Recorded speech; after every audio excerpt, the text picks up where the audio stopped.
तुम्ही बघत आहात प्रखर न्यूज. प्रत्येक क्षण, प्रत्येक घडामोड तुमच्या सोबत. खानदेशातील पारंपरिक लोकसंस्कृती आणि श्रद्धेचं प्रतीक असलेल्या कानबाई उत्सव सटाणा शहरात यंदा मोठ्या उत्साहात आणि भक्तिमय वातावरणात साजरा करण्यात आलाय.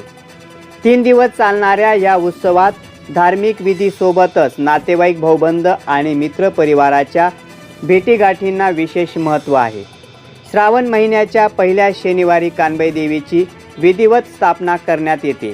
कानबाई देवी सासरहून माहेरी येते अशी पारंपरिक श्रद्धा असून स्थापना झाल्यानंतर देवीला पारंपरिक पद्धतीनं सजून पूजा अर्चा करण्यात येते. यावेळी देवीला भाजी भाकरीचा नैवेद्य अर्पण करण्यात येतो. रविवारी कानबाईला रोट म्हणजेच पुरणपोळीचा नैवेद्य दाखवण्यात येतो.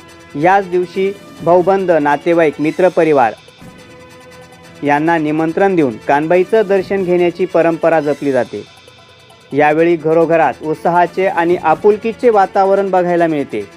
रविवारी रात्री पारंपरिक कानबाईची गाणी, ओव्या आणि भक्तिगीतांच्या माध्यमातून रात्रभर जागरण करण्यात येते. पारंपरिक लोकपरंपरा आणि सांस्कृतिक वारसाचे दर्शन घडवणाऱ्या ह्या कार्यक्रमाला भाविकांचा चांगलाच प्रतिसाद मिळतो.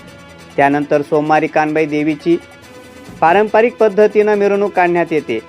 भक्तिमय वातावरणात मिरवणुकीतही भाविक मोठ्या संख्येनं सहभागी होतात. यावेळी विधीपूर्वक कानबाई देवीचे विसर्जन केले जाते, म्हणजेच कानबाई आपल्या सासरी जाते असं मानलं जातं.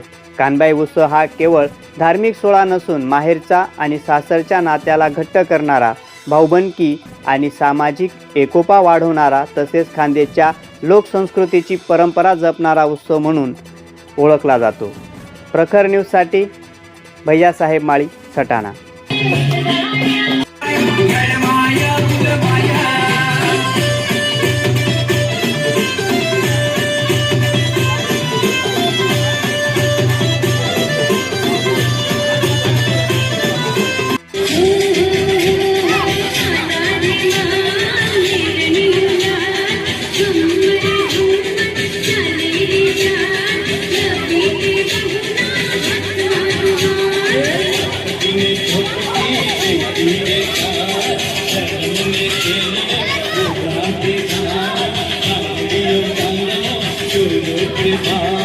Thank you.